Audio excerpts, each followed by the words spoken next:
Bismillahirrahmanirrahim. Assalamualaikum warahmatullahi wabarakatuh.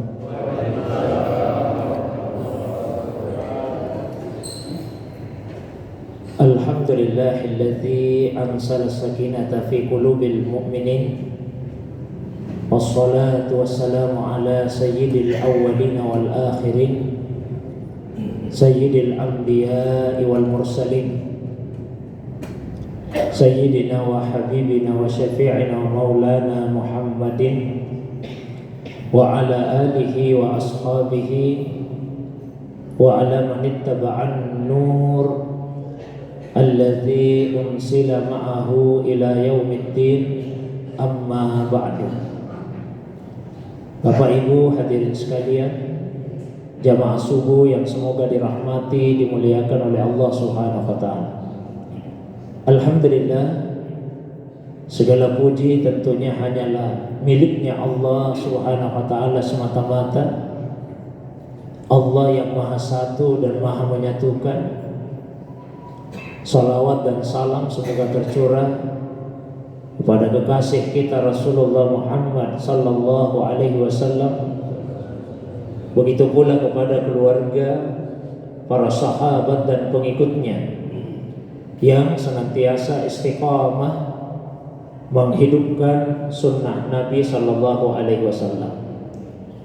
Jamaah subuh yang semoga dirahmati, dimuliakan oleh Allah Subhanahu wa taala.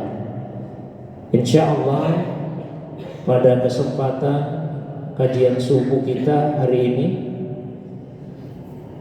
sebagai pengantar, saya ingin menguraikan tentang penyebab terjadinya perbedaan pendapat di kalangan para ulama kita dalam berbagai permasalahan agama, sehingga dengan mengetahui penyebab perbedaan tersebut, paling tidak mudah-mudahan tumbuh di dalam diri kita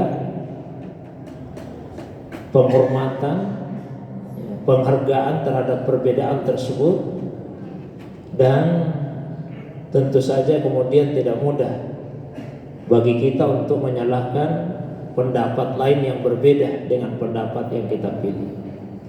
Saya sengaja ingin menguraikan hal itu karena untuk tahun ini, tahun 1444 Hijriah, terdapat potensi yang sangat besar untuk terjadinya perbedaan dalam penetapan Hari Raya Idul Fitri.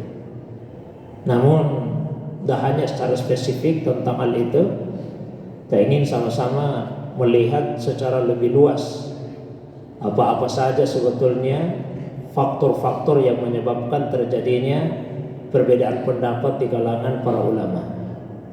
Ada beberapa penyebab sehingga ulama kita berbeda pendapat dalam satu masalah agama. Di antaranya yang pertama, perbedaan dalam memahami nas.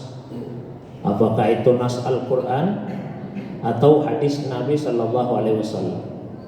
Jadi ayat atau hadisnya bisa sama, tapi ulama berbeda pendapat karena cara pemahamannya yang berbeda. Contoh, di dalam Al-Quran pada surah Al-Ma'idah ayat yang ke-6, Allah Subhanahu wa taala berfirman, "Ya ayyuhalladzina amanu idza kuntum ilas sholati faghsilu wujuhakum wa aydiyakum ilal marafiq wamsahu birusikum." Wahai orang-orang yang beriman, apabila kalian bermaksud untuk melaksanakan sholat, maka basuhlah wajahmu, kedua tanganmu sampai siku, dan usaplah kepalamu. Ayatnya Pak jelas menyatakan perintah mengusap kepala. Tapi ayat ini tidak menetapkan ukuran kepala yang wajib untuk diusap. Sehingga kemudian ulama kita berbeda pendapat dalam memahami nas ini. Kalau menurut Imam Malik, semua kepala itu wajib diusap ketika wudhu. Jadi kalau seseorang berwudu, maka semua bagian kepalanya itu wajib untuk diusap. Karena perintahnya usap kepala, berarti semua kepala wajib untuk diusap. Itu menurut Imam Malik. Sementara menurut Imam Abu Hanifah, tidak mesti semua bagian kepala itu diusap. Karena yang dimaksud dengan mengusap itu adalah menempelkan telapak tangan ke bagian yang hendak diusap. Lalu telapak tangan itu digerakkan. Nah, kalau kepala yang mau diusap, berarti menempelkan telapak tangan di kepala. Kemudian tangannya digerakkan. Jadi kalau kepala sudah ditempelkan lalu digerakkan, itu sudah mengusap namanya. Maka menurut Imam Abu Hanifah tidak wajib semua, minimal 1/4 bagian kepala yang diusap. Nah, itu Imam Abu Hanifah. Lain lagi menurut Imam Syafi'i. Kalau menurut Imam Syafi'i, ayat ini tidak menetapkan ukuran kepala yang wajib diusap. Maka boleh diusap semuanya, boleh diusap sebagiannya. Kalau sebagiannya berapa ukurannya? Boleh sebagian besar, boleh sebagian kecil. Yang terpenting ada bagian kepala yang kena air. Nah, sehingga dulu-dulu banyak orang Indonesia kalau wudu cuma begini saja, Pak. Nah, yang penting ada yang kena air. Itu mazhab Syafi'iyah. Jadi ini ayatnya sama persis ayatnya. Tapi kemudian muncul 3 pendapat ulama.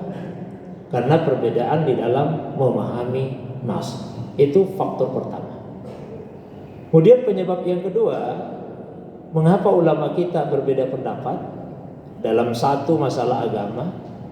Yaitu karena perbedaan dalam menentukan status hadis. Kalau ayat Al-Quran itu jelas sudah pasti semua dari Allah Subhanahu wa taala.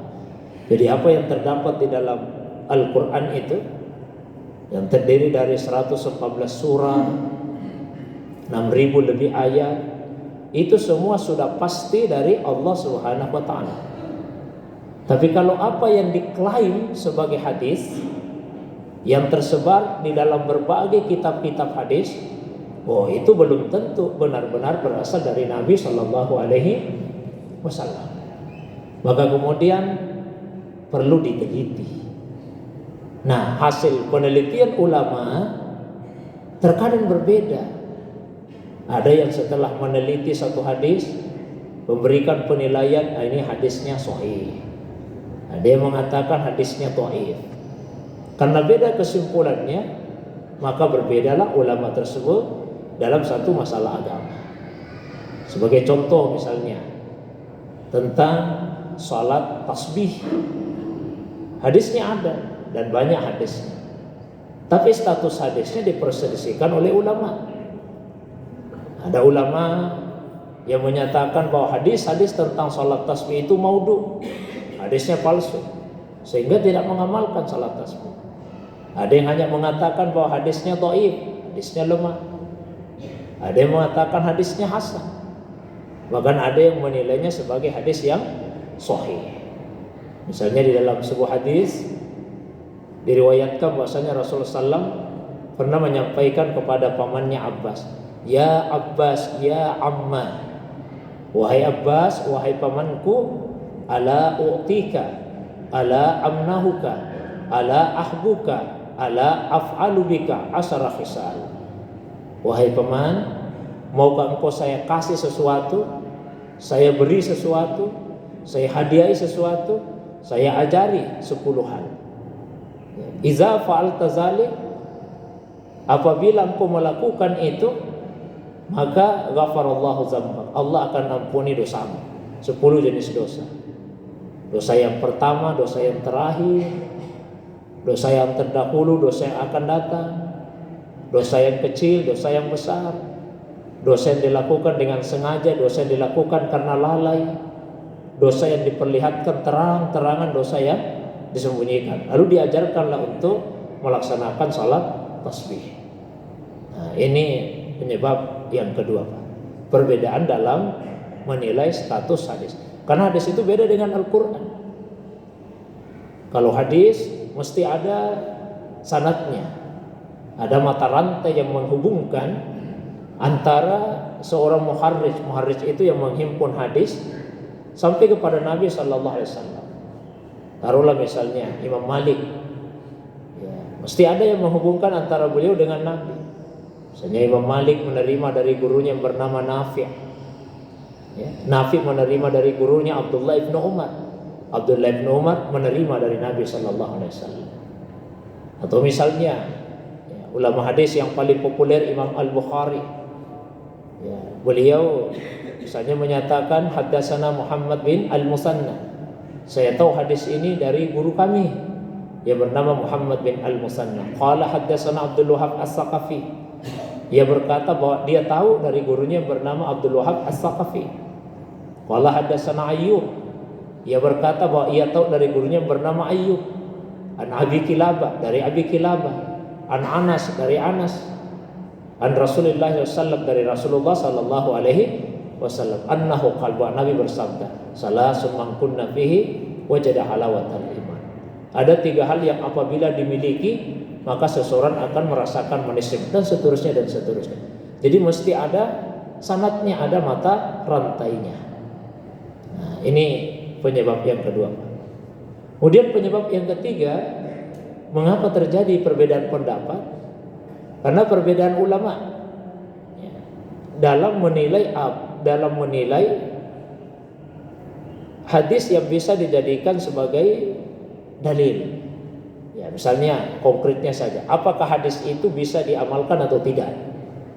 Ya, apakah hadis yang dhaif bisa diamalkan atau tidak? Nah, sebelumnya itu Bapak Ibu sekalian, di masyarakat itu kadang-kadang ada pandangan yang kurang tepat. Kalau dikatakan hadis dhaif, seakan-akan sudah pasti itu tidak dari Nabi. Bukan begitu pengertiannya. Jadi ulama tidak mengatakan bahwa hadis dhaif itu sudah pasti bukan dari Nabi. Tapi yang dimaksud dengan hadis yang dhaif adalah hadis yang tidak memenuhi syarat-syarat hadis sahih atau hadis hasan. Ya. Jadi tidak memenuhi syarat. Tapi bukan berarti pasti bukan dari Nabi. Kan bisa saja tetap ada kemungkinan sekalipun tidak memenuhi syarat hadis sahih atau syarat hadis hasan, tapi dia berasal dari Nabi Sallallahu Alaihi Wasallam. Nah, maka ulama beda pendapat. Bisakah hadis dhaif itu diamalkan? Ada ulama yang ketat, oh tidak bisa sama sekali dalam semua hal, dalam semua persoalan agama. Ada ulama yang mengatakan bisa diamalkan. Bahkan diriwayatkan dari Imam Ahmad, beliau berkata, hadis dhaif itu lebih saya sukai daripada pendapat. Karena kalau pendapat orang sudah pasti bukan hadis. Tapi kalau hadis dhaif, meskipun dhaif tapi masih ada kemungkinan dari Nabi. Nah, sehingga beliau berkata hadis dhaif lebih saya sukai daripada pendapat orang. Ada lagi yang menerima hadis dhaif tapi menetapkan syarat-syarat tertentu. Misalnya tidak berkaitan dengan masalah akidah dan halal haram. Ya, jadi kalau berkaitan dengan misalnya fadilah amal, keutamaan amal, masih bisa kita amalkan hadis yang dhaif. Syarat berikutnya, kedaifannya tidak begitu parah. Karena penyebab hadis itu dhaif banyak sekali macamnya. Secara umum sih 2 kategorinya. Ada yang karena putus sanadnya, ada yang karena cacat rawinya. Cacatnya itu 10 macam. Ada yang karena dusta, tertuduh berdusta, parah kesalahannya, melakukan kefasikan, lalai, keliru, menyelisihi riwayat yang lain. Ada karena tidak dikenali, karena melakukan bid'ah, buruk hafalannya. 10 Pak penyebabnya rawi itu menjadi cacat. Nah, ada yang parah, ada yang tidak parah. Jadi hadis yang dhaif menurut sebagian ulama masih bisa dipakai apabila kedaifannya itu tidak parah. Kemudian dia berada dalam cakupan hadis induk. Saya kasih contoh, misalnya ada sebuah hadis yang berbunyi man qama lailatal id lam yamut qalbuhu yauma tamutul qulub. Barang siapa yang menghidupkan malam 2 hari raya, maka hatinya tidak akan mati pada saat hati-hati manusia sudah mati. Ini hadisnya dhaif, tapi kedaifannya tidak parah. Dan tidak berkaitan dengan akidah, tidak berkaitan halal haram. Ini berkaitan dengan keutamaan amal, keutamaan menghidupkan malam. dan dia berada dalam cakupan hadis induk atau cakupan umum, anjuran untuk menghidupkan malam. Ya semua malam dianjurkan untuk itu. Nah ini yang ketiga. Kemudian yang keempat, mengapa ulama kita berbeda pendapat? Karena perbedaan dalam mengkompromikan hadis-hadis yang kelihatannya bertentangan. Saya katakan kelihatan karena tidak mungkin ada hadis yang betul-betul bertentangan. Cuma kelihatan bertentangan saja. Misalnya Nabi SAW pernah bersabda, la salata ba'dal fajri hatta tatlu asyams. Tidak ada salat setelah subuh sampai matahari terbit. Kita ini kan sudah salat subuh, Pak. Ya, sudah salat subuh. Berarti kalau menurut zahir hadis tadi, tidak ada lagi salat sunnah sampai matahari terbit. Tapi di sisi lain, Nabi SAW bersabda, idza jaa ahadukum al masjid, apabila ada salah seorang di antara kalian yang masuk masjid, fala yajlis hatta yusalli raka'atain. Janganlah ia langsung duduk sebelum salat 2 rakaat. Zahirnya hadis ini, asal masuk ke dalam masjid maka disunahkan untuk salat dulu. Nah, sekarang ada kasus. Misalnya ada salah seorang di antara kita ini, Pak, batal wudunya. Maka dia keluar sekarang dari masjid, pergi wudu. Setelah itu masuk kembali ke masjid. Nah, kira-kira dianjurkan untuk salat sunnah atau tidak? Ya, ada yang keluar satu orang pergi wudu, masuk lagi ke masjid. Ini dianjurkan salat sunnah atau tidak? Ulama beda pendapat. Sebagian ulama mengatakan tidak. Ulama lain mengatakan dianjurkan. Yang mengatakan tidak karena melihat hadis yang pertama tadi, tidak ada lagi salat setelah salat subuh sampai matahari terbit. Tapi yang mengatakan dianjurkan melihat hadis yang kedua. Pokoknya kalau masuk masjid jangan duduk sebelum salat. Kedua hadis ini dalam sisi tertentu seperti bertentangan. Nah, ulama berusaha mengkompromikan. Cara mengkompromikannya itu yang berbeda. Cara mengkompromikannya yang berbeda. Kalau menurut Imam Abu Hanifah, maknanya begini. Apabila kalian masuk masjid, maka jangan duduk sebelum salat, kecuali apabila kalian masuk masjid pada waktu yang dilarang untuk salat. Kalau masuk masjidnya pada waktu yang dilarang, tidak usah salat. Oh, berarti kalau menurut Imam Abu Hanifah, bapak yang tadi keluar terus masuk lagi ke masjid tidak perlu untuk salat sunnah. Tapi kalau Imam Syafi'i, cara mengkompromikannya beda. Kalau menurut beliau, maknanya begini. Tidak ada lagi salat setelah salat subuh sampai matahari terbit, kecuali salat yang ada penyebabnya. Kalau salat itu ada penyebabnya, tetap disunnahkan. Misalnya yang ada penyebabnya disebabkan masuk ke dalam masjid. Anda masuk ke dalam masjid, maka tetap disunnahkan untuk salat. Ya. Sama Pak ya. Ada sahabat namanya Qais. Selesai salat subuh berjamaah sama-sama Nabi, dia berdiri lagi salat 2 rakaat. Nabi lihat, Nabi perhatikan. Selesai salat Nabi tanya, Qais, apa ya Rasulullah? Berapa kali kau orang salat subuh dalam satu hari? Apa 2 kali? Tadi sudah salat, kok salat lagi? Nah, maka Qais menjelaskan, bukan salat subuh ini ya Rasulullah. Terus apa? Tadi saya terlambat banget. Karena terlambat tidak sempat saya salat sunnah sebelum subuh. Saya qada sekarang. Nabi diam. Diamnya Nabi menunjukkan persetujuan. Nah, itu ternyata boleh salat setelah salat subuh karena ini salat yang ada penyebabnya. Muncul lagi lah perbedaan ulama kita. Kemudian yang kelima, yang menyebabkan ulama kita berbeda pendapat itu adalah karena perbedaan dalam menilai dalil-dalil tertentu. Ada dalil yang disepakati oleh semua ulama. Al-Quran pasti disepakati, hadis pasti disepakati, ijma' sahabat disepakati. Qiyas malah sudah mulai ada yang beda pendapat. Tapi selain yang 4 itu sudah mukhtalaf. Ulama sudah berbeda pendapat. Misalnya saya kasih contoh. Amal ahlil Madinah. amalan penduduk Madinah. Dalam mazhab Malikiyah, amalan penduduk Madinah itu dijadikan sebagai dalil. Atas dasar itulah, kalau menurut Imam Malik, semoga Allah merahmati beliau, apabila khatib sudah ada di atas mimbar, maka tidak boleh lagi untuk melaksanakan salat sunnah, termasuk salat sunnah tahiyatul masjid. Alasan beliau, saya tidak pernah melihat penduduk Madinah di masa saya yang melaksanakan salat sunnah kalau khatibnya sudah di atas mimbar. Nah, jadi beliau menjadikan amal penduduk Madinah itu sebagai dalil. Sementara Imam Syafi'i berpendapat, tetap disunnahkan. Karena beliau berpegang kepada sebuah riwayat. Pernah suatu waktu ada sahabat masuk masjid, Nabi sudah di atas mimbar. Sahabat itu langsung duduk. Terus Nabi tanya, raka'atain? Apakah kamu sudah salat 2 rakaat? Belum ya Rasulullah.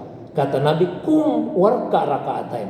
Kalau begitu berdiri dulu, salatlah 2 rakaat. Oh, ini jelas ada hadisnya. Datang lagi Imam Abu Hanifah. Kata Imam Abu Hanifah, tidak lagi disunahkan untuk salat kalau khatib di atas mimbar. Beliau pakai ayat Al-Quran yang memerintahkan apabila Al-Quran itu dibacakan, fastami'u lahu wa ansitu, simaklah dengan seksama dan diam. Termasuk apabila khutbah dibacakan. Bukan berarti Pak Imam Abu Hanifah, Imam Malik tidak tahu hadis ini. Mereka tahu. Tapi menurut mereka itu kasus yang bersifat personal. Karena sebetulnya ini ada ceritanya. Ini sahabat yang sering disebut-sebut itu Pak. Dia datang dari perkampungan. Dan beliau orang miskin. Sehingga biasa kalau datang ke kota Madinah, sahabat-sahabat yang ada di Madinah selalu memberikan bantuan, kasih harta Pak, kalau datang lagi ke Madinah. Nah, pada hari Jumat itu, sahabat tadi datang lagi ke Madinah, tapi langsung duduk. Nabi ingin secara halus memberitahu sahabat-sahabat yang lain, datang lagi itu sahabat kita, bantu sebentar. Supaya ketahuan bahwa dia datang, Nabi ingin meminta supaya dia berdiri. Tapi kalau cuma disuruh saja berdiri supaya dilihat, kan tidak enak. Maka caranya Nabi, beliau meminta untuk salat sunnah dulu. Ketika dia berdiri sendirian, semua melihat, datang lagi teman kita itu. Nanti habis salat kita mau bantu. Itu betapa halusnya caranya Nabi. Nah, sehingga kata Imam Malik, Imam Abu Hanifah, ini kasus personal, tidak bisa digeneralisir. Tapi sebaliknya kata Imam Syafi'i, kalau Nabi bolehkan kepada satu orang, berarti itu artinya boleh juga bagi orang yang lainnya. Beda lagi Pak pendapatnya ulama kita. Ya. Saya kasih beberapa contoh lah, banyak sekali betulnya. Ada sebuah hadis di mana Nabi SAW berikan tuntunan seperti ini. Ini kadang-kadang itu gara-gara satu kata bahkan satu huruf saja di hadis muncul perbedaan pendapat.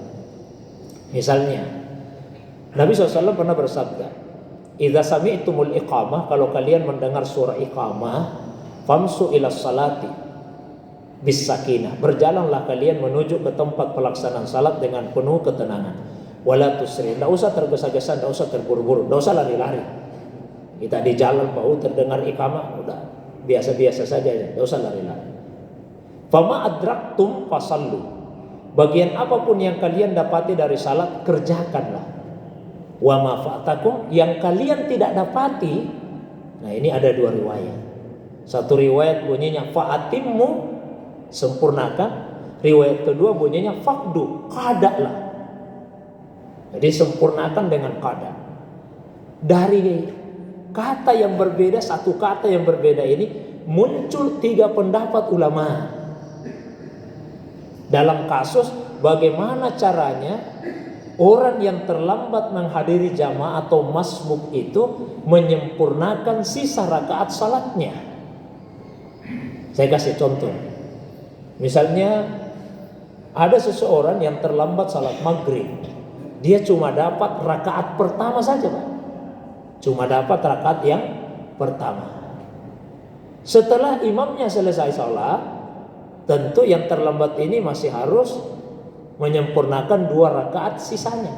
Tapi caranya bagaimana? Itu 3 pendapat ulama. Yang paling umum yang kita ketahui, Karena kita biasanya belajar fikih mazhab Syafi'i, ya, cara menyempurnakannya setelah salam imamnya yang terlambat tadi berdiri. Terus dia baca surah Al-Fatihah. Setelah baca Fatihah, baca surah tidak, Pak? Baca, Pak, ya. Baca, karena itu rakaat yang kedua baginya, ya kan? Setelah sujud 2 kali sujud, tahiyat pertama, Pak, ya. Nah, tahiyat pertama. Karena itu rakaat keduanya. Setelah tahiyat dia berdiri, baca Fatihah, baca surah lagi atau tidak? Tidak. Itu jelas mazhab Syafi'i seperti itu. Tapi kalau menurut Imam Abu Hanifah caranya tidak begitu. Terus caranya bagaimana? Kalau imam sudah salam, maka orang yang terlambat tadi berdiri, dia baca Fatihah, baca surah. Kemudian tidak tahiyat. Setelah itu berdiri lagi, baca Fatihah, baca surah juga. Baru tahiyat. Loh, kok bisa beda, Pak? Karena Imam Abu Hanifah mengambil riwayat yang berbunyi fakdu, kadaklah. Pertanyaannya, yang dikada itu yang bagaimana? Kan yang dikada itu yang tidak didapati. Orang terlambat tadi sudah mendapati rakaat yang ketiga. Yang tidak dia dapati itu adalah rakaat pertama dan rakaat kedua. Itu yang dikada. Dia sudah dapat rakaat 3. Yang dia tidak dapat rakaat 1 dan rakaat 2. Maka itu yang dikada, itu yang diganti. Itulah sebabnya dia berdiri, baca Fatihah, baca surah. Karena ini qadanya rakaat pertama. Dan tidak ada tahiyatnya karena rakaat pertama. Setelah itu berdiri lagi, baca Fatihah, baca surah. Ini qadanya rakaat kedua. Baru tahiyat, salam. Jelas, Pak, ya? Oh, caranya ini Imam Abu Hanifah. Kalau Imam Syafi'i mengambil riwayat fa'atimmu, sempurnakan, dalam arti lanjutkan. Kalau dilanjutkan berarti rakaat berapapun yang didapati bersama imam itu tetap dihitung sebagai rakaat yang pertama. Lain lagi dengan pendapatnya Imam Malik. Ini paling rumit ini pendapatnya Imam Malik. Karena beliau mengambil 2 riwayat tadi, ganti sama lanjutkan. Maksudnya bagaimana? Kata beliau, yang diganti itu gerakannya. Mohon maaf. Yang diganti itu bacaannya, yang dilanjutkan gerakannya. Jadi yang diganti bacaan, yang dilanjut gerakan. Maka caranya begini. Setelah imam salam dia berdiri, baca Fatihah, baca surah. Kemudian tahiyat, Pak. Tapi setelah itu berdiri lagi, baca Fatihah dan tetap baca surah, karena bacaannya diganti, gerakannya dilanjut. Tapi daripada kita artinya rumit-rumit lagi, Pak, yang bagaimana lagi ini, ya sudah ikuti sajalah kebiasaan selama ini mazhab Syafi'i. Itu paling simpel, paling mudah untuk kita amalkan. Ini gara-gara satu kata. Ada lagi gara-gara satu huruf. Nah, misalnya saya tanya, kira-kira hukumnya salat jenazah di masjid itu boleh atau tidak? Salat jenazah di masjid boleh. Kebolehannya itu sunnah atau mubah saja? Sunnah. Baik. Kalau menurut Imam Abu Hanifah itu makruh. Makruh hukumnya salat jenazah di masjid. Yang jelas di masa Nabi kan tidak ada ini salat jenazah di masjid. Ada hadis, tapi ada perbedaan satu kata saja di dalam hadis. Man shalla janazatan fil masjid, barang siapa yang mensalati jenazah di masjid, fala syai'a alaihi. Ada riwayat fala syai'a lahu. Jadi hanya gara-gara alaihi dengan lahu. Kalau alaihi itu artinya tidak ada apa-apa atasnya. Kalau fala syai'a lahu, tidak ada apa-apa untuknya. Kalau bahasa Indonesia mungkin belum terlalu kelihatan bedanya, Pak. Tidak ada apa-apa atasnya dengan tidak ada apa-apa untuknya. Antara kata ala dengan kata li. Nah, kita ambil Al-Quran misalnya ya, yang mudah, Pak, misalnya. Laha ma kasabat wa alaiha maktasabat. Itu ada laha, ada alaiha. Laha ma kasabat. Artinya apa? Untuknya apa yang telah dia lakukan, wa alaiha maktasabat, dan atasnya apa yang telah dia lakukan. Oh, apa bedanya? Kalau pakai laha itu untuk sesuatu yang menguntungkan. Kalau pakai ala itu untuk sesuatu yang membebani atau merugikan. Itulah sebabnya di terjemahan Al-Quran ditambah satu kata dikasih dalam kurung. Untuknya pahala atas kebaikan yang dia lakukan. Sebetulnya di ayat tidak ada kata-kata pahala. Dan atasnya dosa, atas maksiat yang dia lakukan. Nah, kita aplikasikan itu ke hadis tadi. Jadi kalau dikatakan siapa yang salat jenazah di masjid fala syai'a alaihi, berarti tidak ada buruknya. Tapi kalau dibaca fala syai'a lahu, berarti tidak ada bagusnya. Kalau tidak ada buruknya, ya minimal hukumnya mubah. Mazhab Syafi'i begitu. Tapi kalau dibaca fala syai'a lahu, tidak ada bagusnya, tidak ada pahalanya. Kalau tidak ada pahalanya, minimal hukumnya itu makruh. Nah, jadi dengan memahami yang seperti ini, mohon maaf, paling tidak kita jadi pahamlah bahwa ulama itu berat. Nah, sembarangan para ulama kita menyampaikan satu hukum-hukum. Jangan misalnya kita baru belajar agama 1 minggu, seakan-akan sudah mau menandingi para ulama kita yang hampir seluruh hidupnya itu diabdikan untuk mempelajari agama. Kadang-kadang, maaf, anak muda karena semangat beragama, mudah saja dia salahkan praktek-praktek beragama yang selama ini sudah banyak dilakukan. Nah, sekarang saya kasih yang real di depan kita. Saya katakan tadi, potensi sangat besar perbedaan penetapan awal Idul Fitri untuk tahun ini. Kenapa demikian? Di hadis itu Nabi menyampaikan begini, sumu li ru'yatihi wa aftiru li ru'yatihi. Puasalah kalian karena melihat bulan hilal, dan beridul fitrilah kalian karena melihat bulan. Zahir hadis ini menetapkan bahwa untuk memulai puasa dan mengakhiri puasa itu adalah dengan ru'yatul hilal, dengan melihat bulan. Tapi ada riwayat di dalam Sahih Bukhari, ada lanjutannya, fa in hubbi alaikum, kalau pandangan kalian terhalang, fa akmilu iddata Sya'bana salasina yaum, sempurnakan Sya'ban itu 30 hari. Ada juga riwayat faqdurulahu, kira-kirakanlah.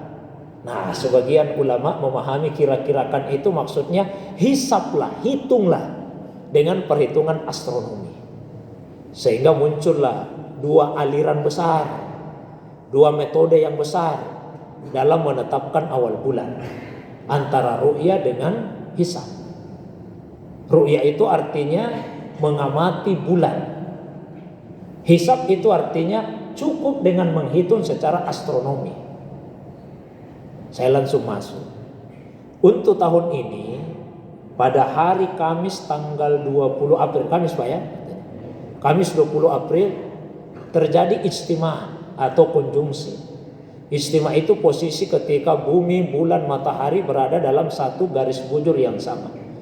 Itu terjadi pada jam 11 lebih 10-an menit waktu Indonesia Barat. Jam 12 lah kalau kita di Makassar. Ijtima itulah yang menjadi pembatas antara bulan yang sedang berjalan dengan bulan yang akan datang.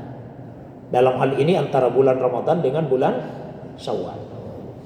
Nah, itu terjadi di hari Kamis. Maka malam Jumatnya itu 2 kemungkinan. Bisa jadi sudah pindah ke bulan yang baru 1 Syawal, tapi bisa jadi juga masih 30 Ramadan. Caranya bagaimana? Kalau pakai ilmu hisab, perhitungan astronomi, tinggal dihitung saja. Ketika matahari terbenam di ufuk pada malam Jumat, di mana posisinya bulan? Kalau posisinya di atas ufuk, berarti malam Jumat itu sudah 1 Syawal. Kalau posisinya di bawah ufuk, berarti malam Jumat itu masih 30 Ramadan. Ternyata pada malam Jumat ketika matahari terbenam, bulan itu posisinya di atas ufuk. Berarti malam Jumat sudah masuk tanggal 1 Syawal. maka lebarannya besoknya hari Jumat.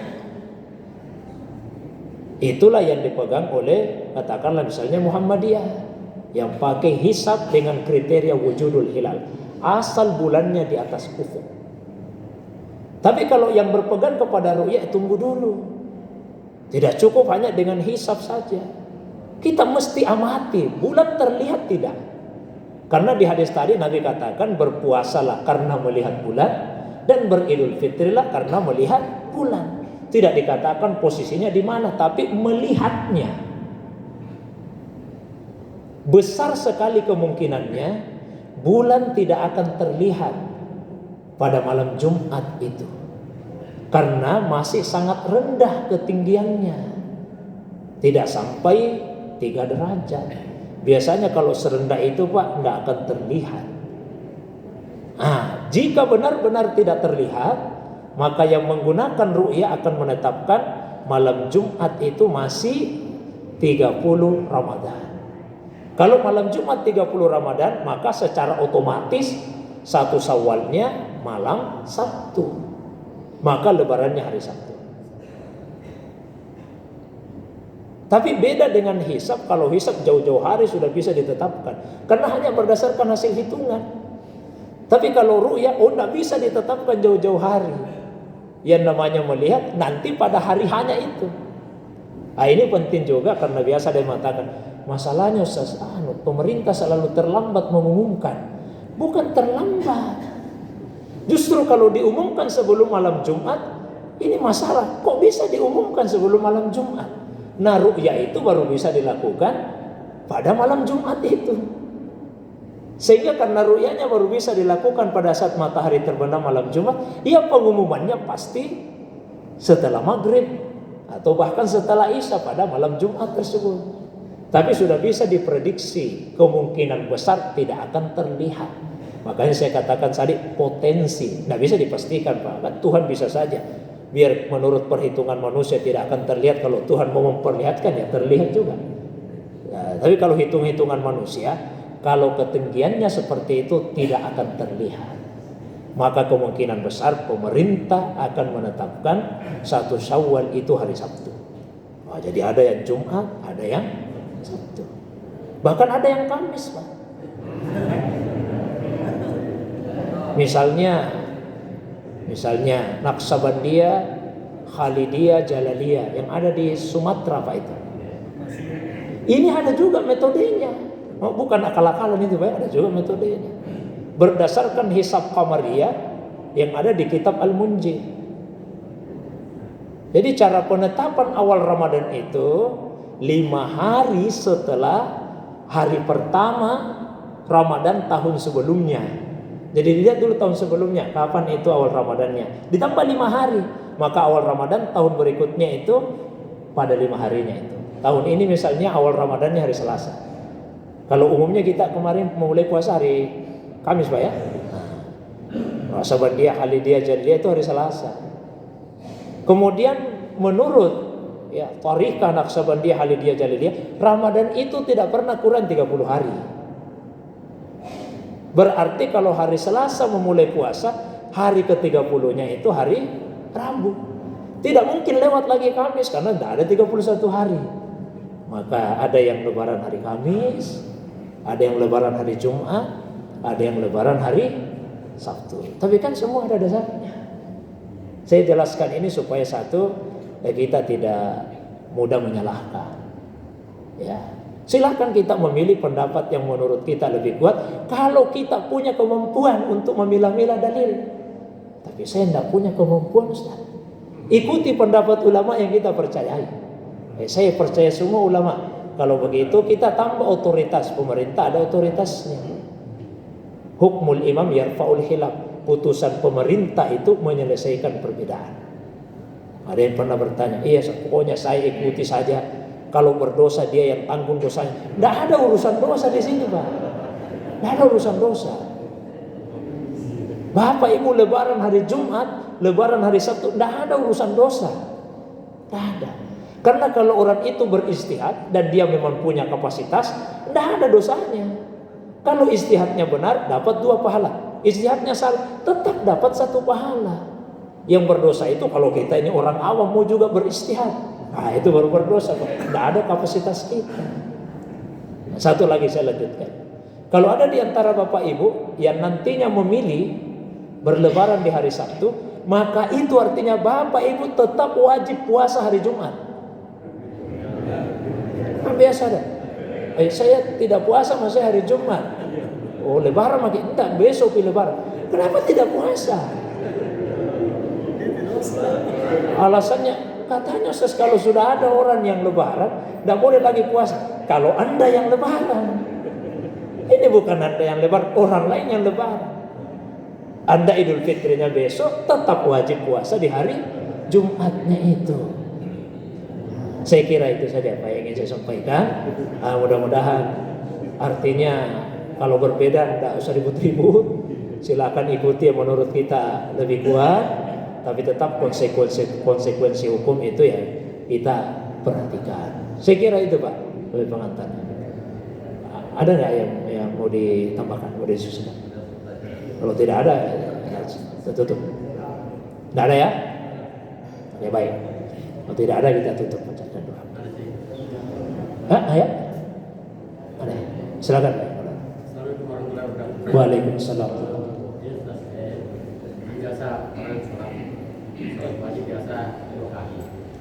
Apanya? Iya.